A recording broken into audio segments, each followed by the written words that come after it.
অধ্যাপক মোহাম্মদ ইউনূসের নেতৃত্বাধীন অন্তর্বর্তী সরকারের ১৮ মাসের শাসনামলে হওয়া দুর্নীতি তদন্তের জন্য দুর্নীতি দমন কমিশনকে নির্দেশনা দিতে প্রধানমন্ত্রীর কাছে অনুরোধ জানিয়েছেন স্বরাষ্ট্রমন্ত্রী সালাউদ্দিন আহমদ। তিনি বলেছেন, দুর্নীতি কোথায় হয়েছে, কিভাবে হয়েছে, কারা করেছে, সবকিছু খুঁজে বের করা হোক। গতকাল জাতীয় সংসদে তিনি এ আহ্বান জানান। অন্যদিকে ২০২৪ সালের নভেম্বর থেকে ২০২৫ সালের অক্টোবর পর্যন্ত সেবা খাতে ১২,৬৩৩ কোটি ২০ লাখ টাকা ঘুষ লেনদেন হয়েছে বলে জানিয়েছে ট্রান্সপারেন্সি ইন্টারন্যাশনাল বাংলাদেশ টিআইবি। গত ২৫ জুন সেবা খাতের দুর্নীতি নিয়ে এক জরিপের ফলাফলে এই তথ্য তুলে ধরে গবেষণা সংস্থাটি। আর এ নিয়েই আমাদের আজকের আলোচনা, অন্তর্বর্তী সরকারের সময়ের দুর্নীতি।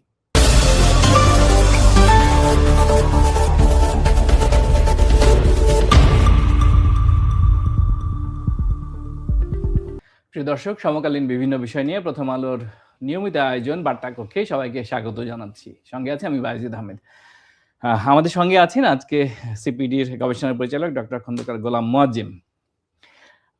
টিআইবি যে গবেষণাটি করেছে, এই গবেষণা সম্পর্কে আপনার মূল্যায়ন? প্রথমত হলো যে গবেষণা প্রতিষ্ঠান হিসেবে এবং দুর্নীতি নিয়ে বাংলাদেশে যদি কোনো প্রতিষ্ঠানের অথরিটি থাকে সেটা হলো টিআইবি। সুতরাং সেই টিআইবির মতো প্রতিষ্ঠান এ ধরনের রিপোর্ট করেছে, এটা আশ্চর্য হবার কিছু নেই। তারা এর আগেও এরকম ধারাবাহিকতায় 11টি রিপোর্ট তারা করেছিল এবং তারই ধারাবাহিক 2023-এর পরে এবার 2025-এ করেছে।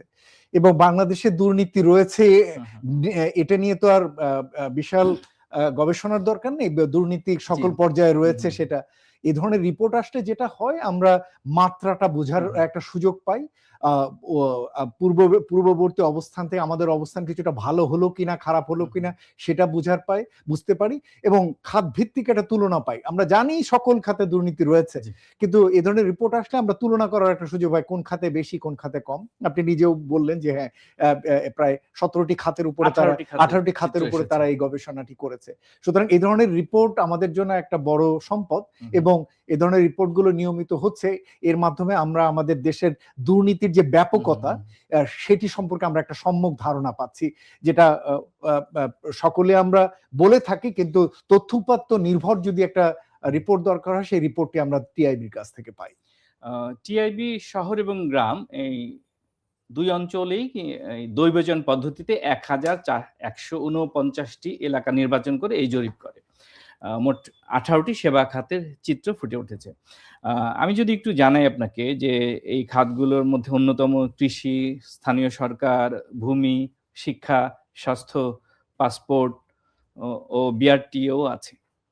তো তারা অতীতেও কিন্তু এর আগে করেছে, ২০২৩ সালে করেছে এবং ২৩ সালের তুলনায় 10% কমেছে ঘুষের পরিমাণে, সেই কথাটাও এসেছে।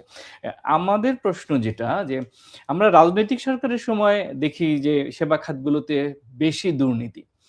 মানুষের আকাঙ্ক্ষা ছিল যে অন্তর্বর্তী সরকার ডক্টর ইউনূসের নেতৃত্বাধীন, যেহেতু তিনি নোবেল বিজয়ী, তিনি যখন দায়িত্ব নিলেন দেশটা আসলেই ভালোর দিকে যাবে, দুর্নীতি মুক্ত হবে। কিন্তু আমরা তো সেটি দেখলাম না। দেখুন, দুর্নীতি একটা কাঠামোগত রোগ এবং এটা একটা কাঠামোগত সমস্যা।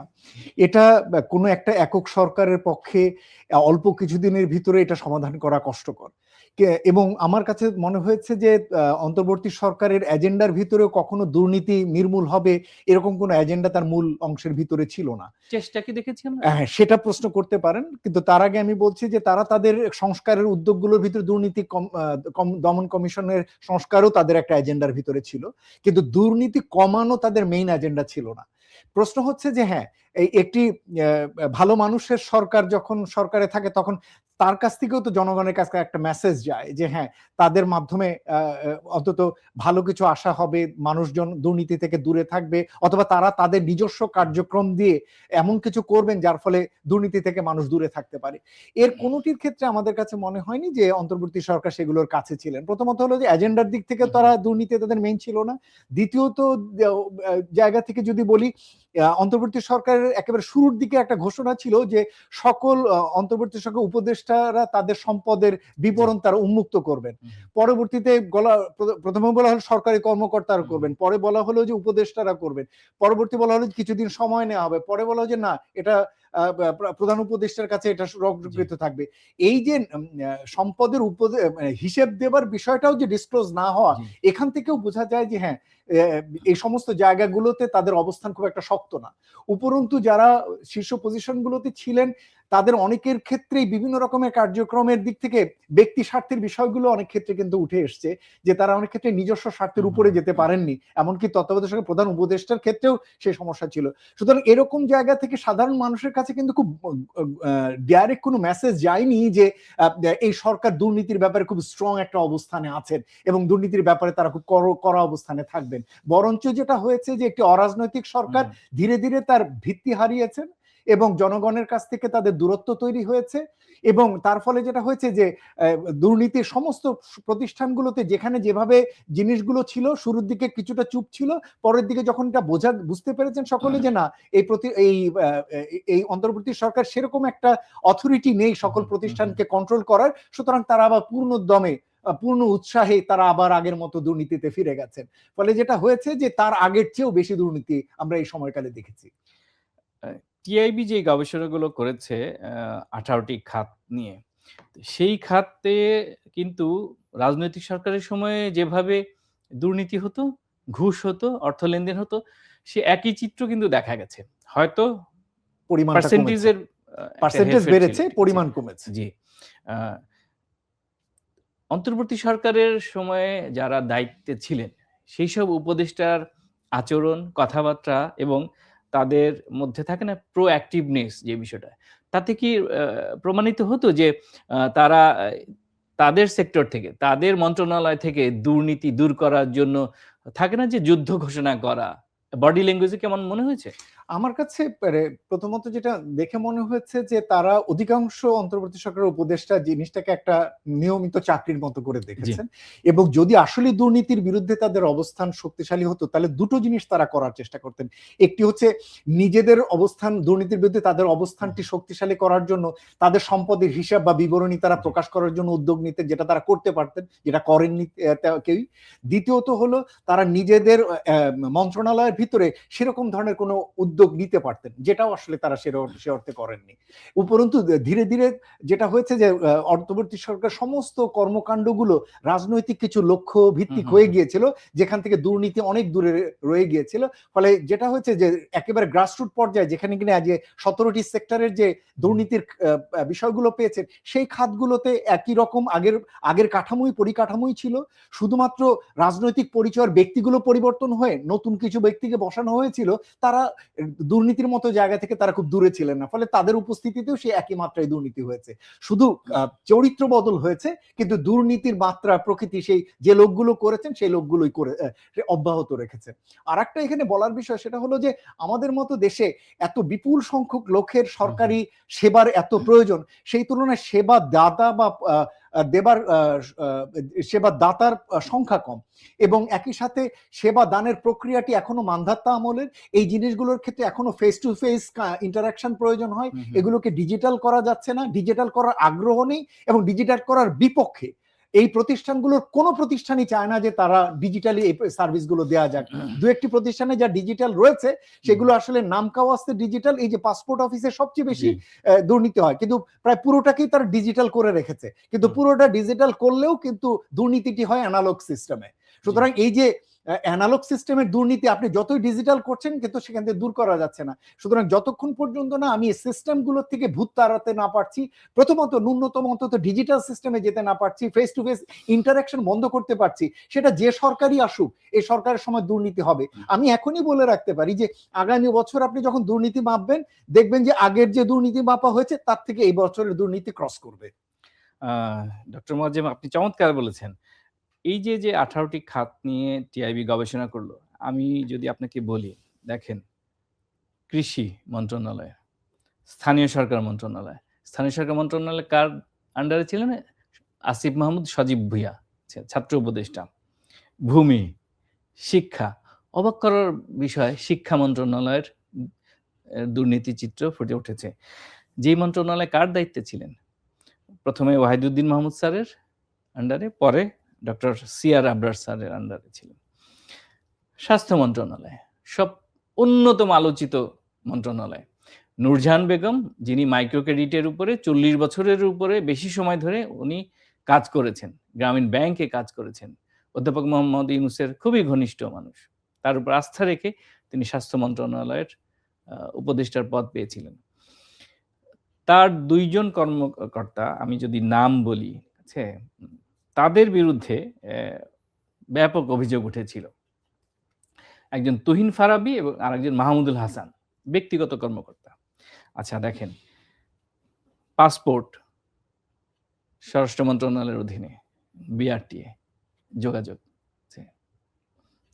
এই মন্ত্রণালয়গুলোর দায়িত্বে যারা ছিলেন তাদের কাছ থেকে তো মানুষের আশাটা বেশি ছিল যে এরা দুর্নীতি মূল উৎপাদন সম্ভব না, কিন্তু কমিয়ে আনা, সংখ্যাটা কমিয়ে আনা, সেই চেষ্টা, সেই থাকে না যে মুভমেন্ট, বডি ল্যাঙ্গুয়েজ, সেই রকম আকাঙ্ক্ষা, এটার কি অভাব দেখেছেন আপনারা? না না, একেবারেই বলছি যে দুর্নীতি দূর করার মতো কোনো মানে এজেন্ডা তাদের মধ্যে ছিলই না।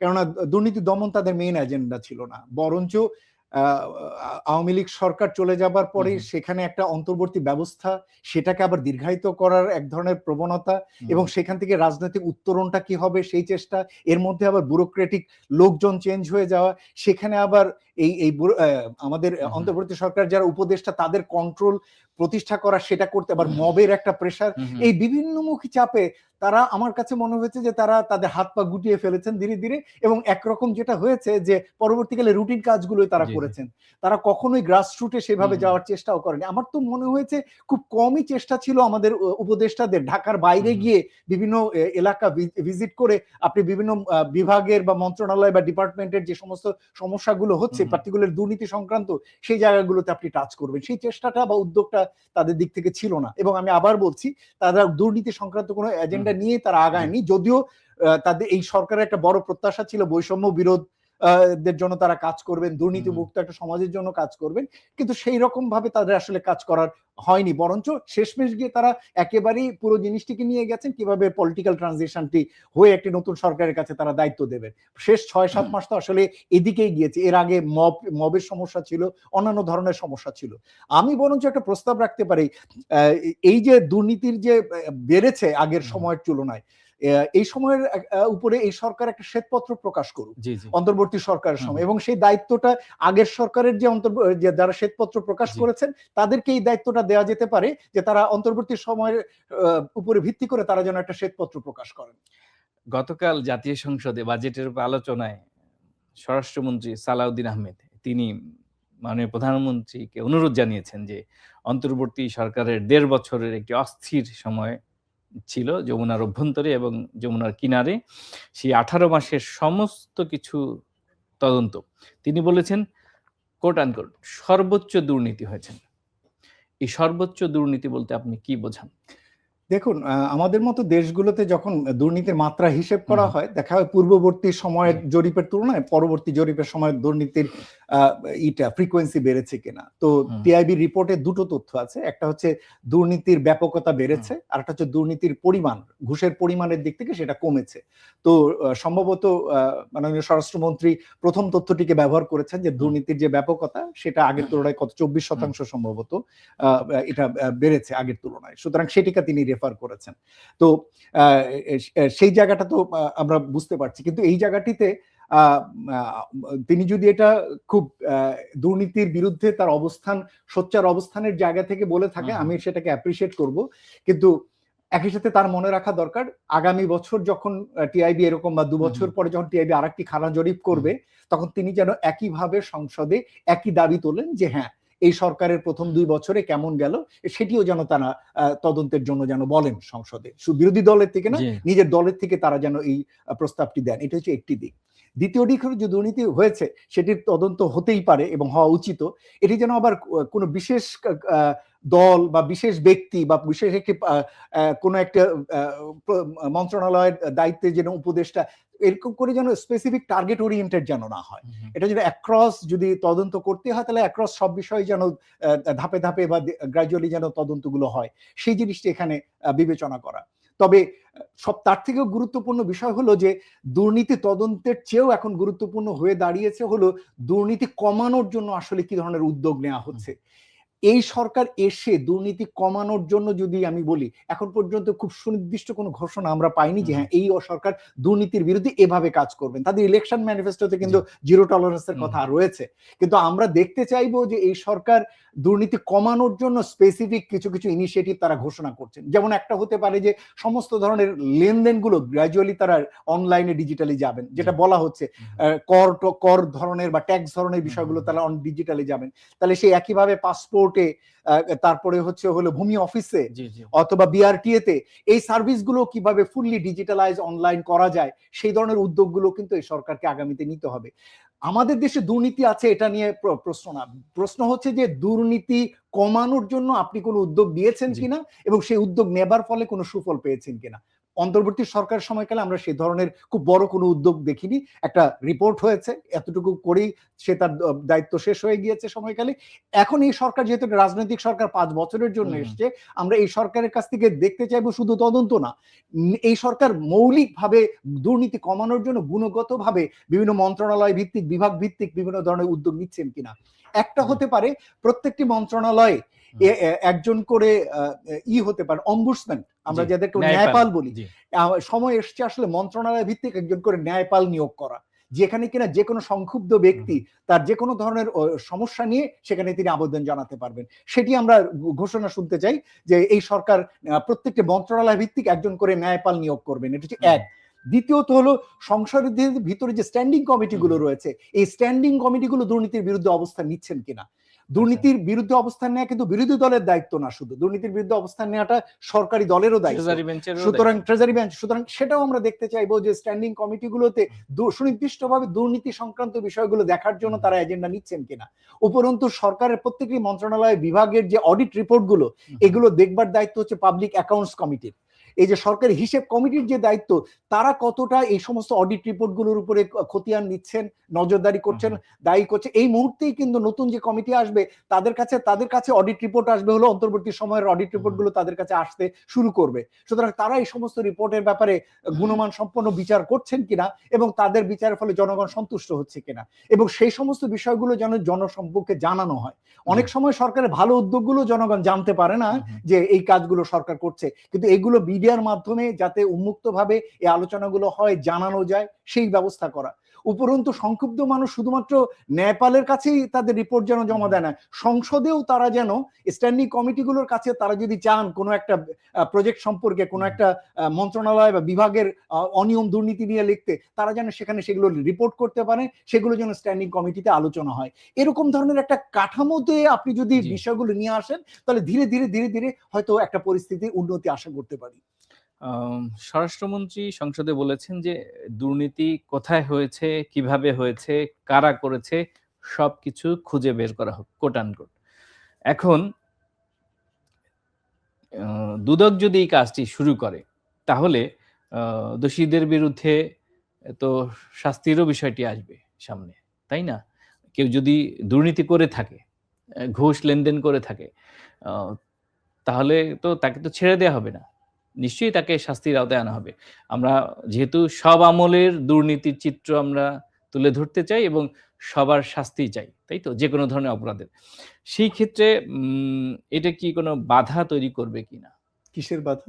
ধরেন সরকার যদি মনে করে যে এটাই তো রাজনৈতিক সরকার করলো, এটা অন্তর্বর্তী সরকারের সময়ের এই দুর্নীতি ছিল, সেই ক্ষেত্রে বলা হয় যে বর্তমানে যারা জাতীয় সংসদে বিরোধী দল আছেন, এনসিপি এবং জামাত, তাদের সবচেয়ে কাছের ছিল হচ্ছে অন্তর্বর্তী সরকার, এবং অন্তর্বর্তী সরকারের ছাত্র উপদেষ্টারাও ছিল। তো সেই ক্ষেত্রে এই যে দুদক যদি এই কাজটি করতে যায়, তাহলে বিরোধী দলের কাছ থেকে এই বাধা আসতে পারে কিনা? দেখুন, এই জায়গাটায় সরকার যদি আদতেই কোনো তদন্তের উদ্যোগ নেন, অবস্থানটা কিছুটা পরিষ্কার হওয়া দরকার আছে। আপনি টিআইবিতে যে খানা জরিপের কথা বলা হচ্ছে, সেটা হচ্ছে ব্যক্তি যে সেবাগুলো নিতে যায় প্রতিষ্ঠানে, সেখানে গিয়ে সে যে দুর্নীতির সম্মুখীন হয়। আর কিন্তু এর বাইরেও কিন্তু একটা আরো বড় আকারের দুর্নীতি হয় প্রকল্প পর্যায়ে, যেগুলো হয় মন্ত্রণালয় যে বিভিন্ন রকমের উন্নয়ন প্রকল্প নিয়ে থাকে, সেখান থেকে বড় রকমের তহবিলের তসরুফ হয়, অপচয় হয়, দুর্নীতি হয়, যেটার সাথে অনেক সময় সরকারের মন্ত্রী, উপদেষ্টারা, আগের সরকার উপদেষ্টারা অথবা পদস্থ কর্মকর্তা, প্রকল্প পরিচালকরা জড়িত থাকেন। দুটোর মাত্রা কিন্তু ভিন্ন। টিআইবি যে কাজটি করেছে সেটা হলো সাধারণ সেবা নেওয়ার ক্ষেত্রে যে দুর্নীতি, যেটার সাথে কিন্তু মন্ত্রণালয় বিভাগের এই শীর্ষ ব্যক্তিরা সরাসরি কিন্তু জড়িত না। সুতরাং দুদককে যদি সরকার আদতেই টিআইবি সংক্রান্ত দুর্নীতি ধরাতে যায়, তাহলে কিন্তু উন্নয়ন প্রকল্পে দুর্নীতি দেখে লাভ নেই। দুর্নীতি দেখতে হবে সেবা নেয়ার ক্ষেত্রে, সেবাদানকারী প্রতিষ্ঠানগুলোর যে দুর্নীতি, সেখানে দেখা। সুতরাং সরকারের নির্দেশনার ক্ষেত্রে পরিষ্কার অবস্থানটি থাকে, সরকার আসলে কোন দুর্নীতির বিরুদ্ধে নিতে যাচ্ছেন। যদি এটা একেবারে ক্ষুদ্র সেবা, একবার গ্রাসরুট লেভেলে মানুষের যে জন্য যে সেবা, সেখানে যে দুর্নীতি, সেটা নিয়ে আমার ধারণা বিরোধী দলের দিক থেকে কোনো আপত্তি আসার কোনো প্রশ্নই নেই। কিন্তু বিরোধী দল হয়তো আপত্তি করতে পারে যখন প্রকল্প পর্যায়ের দুর্নীতি, যেগুলোর ভিতরে কন্ট্রাক্ট দেওয়া হয়, যেখান থেকে তহবিল তসরুফ হয়েছে বলে বিভিন্ন অভিযোগ রয়েছে বিভিন্ন উপদেষ্টার বিরুদ্ধে, সেই জায়গাগুলোতে গেলে বিরোধী দলের হয়তো অনেকেরই হয়তো একটা অবস্থান তৈরি হতে পারে। কিন্তু তার মানে এই না যে সরকার সেগুলোর বিরুদ্ধে দুর্নীতির ব্যবস্থা নেবে না, সেটাও তার ঐক্তিয়ারের ভিতরে। কিন্তু আমি যদি বলি যে হ্যাঁ, সাধারণ মানুষের জন্য যে দোরগোড়ায় যে সুবিধার পৌঁছানোর পিছনে যে সমস্যা দুর্নীতির, সেটা আমার ধারণা সরকার খুব দ্রুত নিতে পারে, এবং সেটার জন্য বরঞ্চ দুদককে ব্যবহার করে সেই কাজটি করতে পারে। কিন্তু এর থেকেও গুরুত্বপূর্ণ হলো এটা মন্ত্রণালয় ভিত্তিক, বিভাগ ভিত্তিক, অফিস ভিত্তিক যে কর্মকর্তা কর্মচারী, সেখানে এই ভূতটা জড়িত। সেখানে গিয়ে যদি দুদক কাজ করতে যায়, দুদকের এই ছোট মেশিনারি দিয়ে এই প্রত্যেকটি মন্ত্রণালয় গিয়ে ক্ষুদ্র ক্ষুদ্র ক্ষুদ্র ক্ষুদ্র এই সমস্ত চ্যালেঞ্জগুলো ধরা, এটা সময় সাপেক্ষ বিষয়। বরঞ্চ আমি বলবো যে সেই জায়গার ক্ষেত্রে সরকার কিভাবে প্রক্রিয়াগত উন্নতির জন্য কোনো উদ্যোগ নেবে কিনা, এই জায়গাগুলোকে ডিজিটালাইজ করবে কিনা, এই সার্ভিসগুলোকে কোনো ফেস টু ফেস ট্রানজাকশনের মাধ্যমে হওয়া বন্ধ করবে কিনা, এগুলোকে কোনো ধরনের বিল ছাড়াই, কোনো ফি ছাড়াই, ফি মুক্ত ভাবে এই ধরনের সার্ভিস কোনোটা দেয়া যায় কিনা, সেরকম ধরনের একটা কাঠামোতে নেওয়ার জন্য উদ্যোগটা আরো বেশি দরকার। আমি সবাই জানি যে বর্তমান সরকারের খুবই প্রভাবশালী একজন মন্ত্রী হচ্ছেন স্বরাষ্ট্রমন্ত্রী। আপনার কি মনে হয় না যে ওনার মতো একজন প্রভাবশালী ব্যক্তি, যিনি স্বরাষ্ট্র মন্ত্রণালয়ের দায়িত্বে আছেন, তার কাছে গত সরকারের আমলনামা নাই? নিশ্চয়ই আছেন। তিনি এমন কথা নিশ্চয়ই সংসদে বলবেন না যেটি খেলো হয়, যেটি ভার নাই, বা তথ্যের অপ্রতুলতা আছে, বা মিসইনফরমেশন, ডিসইনফরমেশন ছড়াবে। তিনি যেহেতু বলেছেন দুর্নীতি কোথায় হয়েছে, কিভাবে হয়েছে, কারা করেছে, সবকিছু খুঁজে বের করা হোক, এবং মাননীয় প্রধানমন্ত্রীকে মেনশন করেছেন।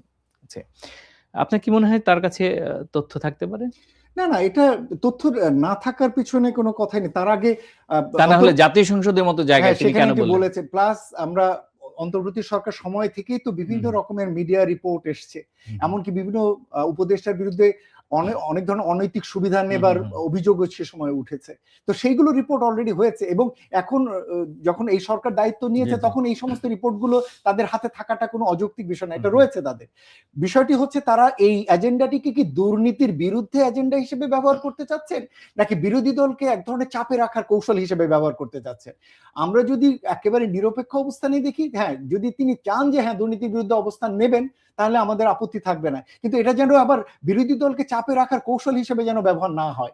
এ কারণেই কথাটি বলছি যে 1 বছর পরে আবার যখন এই রিপোর্ট আসবে, এই সরকারের আমলনামা কিন্তু তখন আবার ওই রিপোর্টের গায়ে লেখা থাকবে। সুতরাং স্বরাষ্ট্রমন্ত্রী নিশ্চয়ই সচেতন থাকবেন যে তদন্তের কথা তিনি আজকে বলছেন, সেই তদন্তের কথা তিনি কিন্তু 1 বছর, 2য় বছর, 3য় বছরে যেন তিনি বলেন সংসদে, এটি যেন তার স্মরণে থাকে। আমরা যখন এই আলাপ করছি তখন সারা দেশে তো বটেই, সোশ্যাল মিডিয়াতেও বেশ আলোচনায় এসেছে। বেশ কয়েকজন উপদেষ্টার সরকারি খাত থেকে চিকিৎসার, এটাকে কি বলবো আমরা, ভাতা বলবো না, চিকিৎসার খরচ নিয়েছেন। তো আইন যদিও পারমিট করে, তারপরেও আলোচনা উঠেছে যে এই পরিমাণে নেওয়াটা কতটা যৌক্তিক। তো ধর্ম উপদেষ্টা আফামা খালিদ হোসেন, তিনি 82 লাখ টাকা বিল নিয়েছেন তার চিকিৎসার জন্য। অর্থ উপদেষ্টা, এটা গণমাধ্যমের রিপোর্ট, অর্থ উপদেষ্টা ডক্টর সালেউদ্দিন আহমেদ, তিনি 79 লাখ 38,000 টাকা নিয়েছেন চিকিৎসার জন্য। পররাষ্ট্র উপদেষ্টা তৌহিদ হোসেন 8,70,000, সংস্কৃতি উপদেষ্টা মোস্তফা সরোয়ার ফারুকী নিয়েছেন 7,15,000, বিদ্যুৎ ও জ্বালানি উপদেষ্টা ফাউজুল কবির খান নিয়েছেন 5,39,000। অন্যান্য উপদেষ্টারাও অল্প পরিমাণে নিয়েছেন। তো ধর্ম উপদেষ্টা তিনি ফেসবুকে একটা ক্লারিফিকেশন দিয়েছেন তার ফেসবুক পেজে, যে তিনি বলেছেন যে সরকারের একটি আইন আছে সেই 1973 সালের, যা the ministers of state and deputy ministers bracket remuneration and প্রিভিলেজের ওই আইন বলে তারা নিতে পারেন। তিনি যেই অভিযোগটি করেছেন, তিনি বলেছেন যে মিডিয়া ফ্রেমিং, গণমাধ্যমে তাদের বিরুদ্ধে ইচ্ছাকৃতভাবে একটি ফ্রেমিং করা হচ্ছে যে তারা এই টাকাগুলো নিয়েছেন চিকিৎসার পারপাজে। তো প্রশ্ন উঠেছে যে যারা এই পরিমাণ টাকা নিয়েছেন চিকিৎসার জন্য, নিতেই পারেন, তো তারা অসুস্থ হয়েছেন বলেই তো নিয়েছেন। প্রশ্ন উঠেছে তারা কি অতীতে অসুস্থ হন নাই? তারা কি নিজের টাকা দিয়ে এই পরিমাণে টাকা নিয়ে বিদেশে চিকিৎসা করেছেন কিনা? দেখুন, এই প্রশ্নটি একটু মানে সেনসিটিভ বিষয়। প্রথমত হলো যে কোনো সরকারের উচ্চপদস্থ কর্মকর্তা, বিশেষ করে উপদেষ্টা হিসেবে মন্ত্রী পদমর্যাদা যেহেতু তারা সুবিধা নিতে পারেন। প্রথম প্রশ্নটি হতে পারে তারা যে ব্যয়গুলো দেখিয়েছেন, যে ব্যয়গুলো দেখিয়েছেন সেগুলো যৌক্তিক ব্যয় কিনা, তারা যে রিপোর্ট করেছেন সেগুলো হয়তো হিসেব করে দেখা যেতে পারে যে হ্যাঁ এগুলো যৌক্তিক ছিল, নিশ্চয়ই সেটা তারা দেখার সুযোগ আছে, সেটা দেখবেন।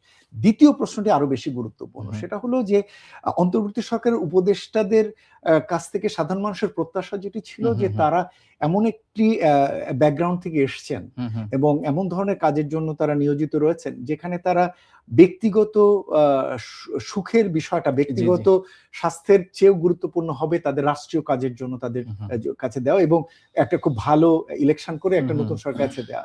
সেই দৃষ্টিভঙ্গি থেকে বললে অনেক সময় এই অল্প সময়কালীন সময় এই যে এত বড় ব্যয় করাটা, এটা দৃষ্টিকটু।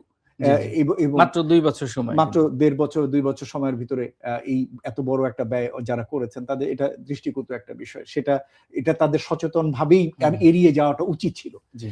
ঠিক একইভাবে কিন্তু যারা, আপনি তো চিকিৎসার বললেন, এই একই ধরনের বিষয় কিন্তু আপনারা অন্যান্য অনেক ক্ষেত্রে দেখা যায় যেখানে কিন্তু সুস্পষ্টভাবে কনফ্লিক্ট অফ ইন্টারেস্ট রয়েছে। অন্তর্বর্তী সরকার প্রধান উপদেষ্টা মহোদয়ের ক্ষেত্রে কিন্তু আমরা শুনেছি যে তার প্রতিষ্ঠানের কিছু সুবিধা নেওয়া হয়েছে, কর মওকুফ করাটা হয়েছে, গ্রামীণ বিশ্ববিদ্যালয়ে ওয়ালেট নিয়েছে। এই জিনিসগুলো তার করা উচিত হয়নি, কোনোভাবেই উচিত হয়নি। এই জিনিসগুলো তিনি যদি এগুলো তিনি যৌক্তিক, আমরা জানি যে এগুলো দীর্ঘদিন যাবৎ বঞ্চিত করা হয়েছে প্রিভিয়াস গভর্নমেন্টের সময়কালে, সেই জিনিসগুলো তিনি খুব স্বাভাবিকভাবেই পেতে পারেন নিয়মবদ্ধভাবে। উচিত ছিল এই কাজটি বরঞ্চ রাজনৈতিক সরকারের সময়কালে এই কাজটি করা, নিজে এই একটা সরকারের শীর্ষ পর্যায়ে থেকে এই কাজটি না করাটাই যৌক্তিক ছিল, কিন্তু সেটি আমরা করতে দেখিনি। ঠিক একইভাবে আমরা দেখেছি যে কোনো কোনো উপদেষ্টার বিরুদ্ধে ব্যবসার বিভিন্ন রকমের ব্যবসা, আমরা হঠাৎ করে দেখলাম যে প্রচুর ব্যবসার বিজ্ঞাপন আসতে দেখলাম সেই সময়কালে। সেটাও হয়তো নিয়মবদ্ধভাবেই হয়তো দেখাবেনা করেছেন, কিন্তু উচিত হয়নি এই সময়কালে তার সরকারি অবস্থানকে ব্যবহারের সময়কালে এই ধরনের সুযোগ সুবিধাগুলো দেখানো। ঠিক একইভাবে এই স্বাস্থ্য খাতের জন্য যেটা বললেন সেটাও আসলে তাই, যে তিনি হয়তো পান, নিয়মবদ্ধভাবেই পান তিনি, কিন্তু উচিত ছিল এই সমস্ত বিষয়গুলোকে এড়িয়ে যাওয়া যতদূর সম্ভব, কিন্তু সেটা তিনি হয়তো এড়িয়ে গেছেন কিনা সেটি এখানে গুরুত্বপূর্ণ বিষয়। মোট কথা আমার কাছে অনেক সময় যেটা মনে হয়েছে যে অন্তর্বর্তী সরকারের অনেক ক্ষেত্রেই অনেক উপদেষ্টার ক্ষেত্রেই ব্যক্তি স্বার্থের বিষয়গুলো তারা এড়িয়ে যেতে পারেননি, বরঞ্চ এই কোনো ক্ষেত্রে তারা আবার কনফ্লিক্ট অফ ইন্টারেস্টের জায়গা থেকে অনেক উদ্যোগ নিয়েছেন যেটা তাদের এড়িয়ে যাওয়া উচিত ছিল। উপদেষ্টা তো বটেই, উপদেষ্টাদের যারা ব্যক্তিগত কর্মকর্তা এবং এপিএস তাদের বিরুদ্ধেও বিভিন্ন সময় গণমাধ্যমে নানান ধরনের রিপোর্ট প্রকাশিত হয়েছে, গণমাধ্যম ছাড়াও সোশ্যাল মিডিয়াতেও লেখালেখি হয়েছে, অনেক সময় অতিরঞ্জিত হয়েছে, সত্য মিথ্যা সেটা আসলে তদন্তের বিষয়।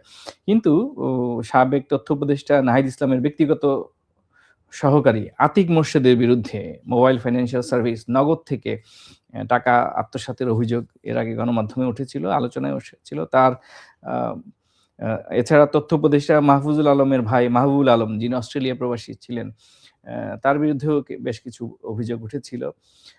তারপরে হচ্ছে আসিফ মাহমুদ সজীব ভুঁইয়া, স্থানীয় সরকার উপদেষ্টা, তার যিনি এপিএস এবং তার বন্ধু মোয়াজ্জেম হোসেন, তার বিরুদ্ধে তো দেশটাকে নিষেধাজ্ঞাই দেয়া হলো সিআইডি থেকে, এবং তার বিরুদ্ধে নানান অভিযোগ উঠেছিল, লেখালেখিও হয়েছে প্রচুর। এই যে ধরেন উপদেষ্টাদের ব্যক্তিগত কর্মকর্তাদের বিরুদ্ধে যেই অভিযোগগুলো এসেছিল, আপনার কি মনে হয় যে টিআইবি যে গবেষণাটি করেছে সেই গবেষণার টি সঙ্গে এটার কিছু যোগসূত্র ছিল? যেহেতু ওই সময় অভিযোগ উঠেছিল যে ছাত্র আন্দোলনে নেতৃত্ব দানকারী যারা ছিলেন তারা বিভিন্ন মন্ত্রণালয়ে কিন্তু তারা মানে বসেছিলেন, মানে বিভিন্ন কমিটিতে। তারা বিভিন্ন প্রকল্পগুলো নিয়ন্ত্রণ করতেন, খবরদারি করতেন। যেই কারণে দুর্নীতির অভিযোগ, আমরা বলছি অভিযোগ উঠেছিল। দেখুন, আমি জিনিসটা আগে একবার পরিষ্কার করেছি। টিআইবির রিপোর্টে যে ধরনের সমস্যাগুলোর কথা বা দুর্নীতির কথা বলা হয়েছে, সেই দুর্নীতির সঙ্গে এই যে আপনি যে বিশিষ্ট ব্যক্তিদের কথা বলছেন, যারা উপদেষ্টা ছিলেন বা এখনো বিরোধী দল বা বিভিন্ন রাজনৈতিক নেতা হিসেবে রয়েছেন, তাদের সম্পর্কটা সরাসরি আপনি পাবেন না। কিন্তু তারা তাদের রাজনৈতিক অবস্থান থেকে মন্ত্রণালয়ের দায়িত্ব হিসেবে তারা এই জায়গাগুলোতে ভূমিকা রাখতে পারতেন। তারা চাইলেই বিভিন্ন স্থানীয় পর্যায়ে বিভিন্ন অফিসে যাতে দুর্নীতি কমে আসে সেই উদ্যোগ তারা বন্ধ করা হয়তো যেত না, কিন্তু কমিয়ে আনার জন্য তারা উদ্যোগ নিতে পারতেন।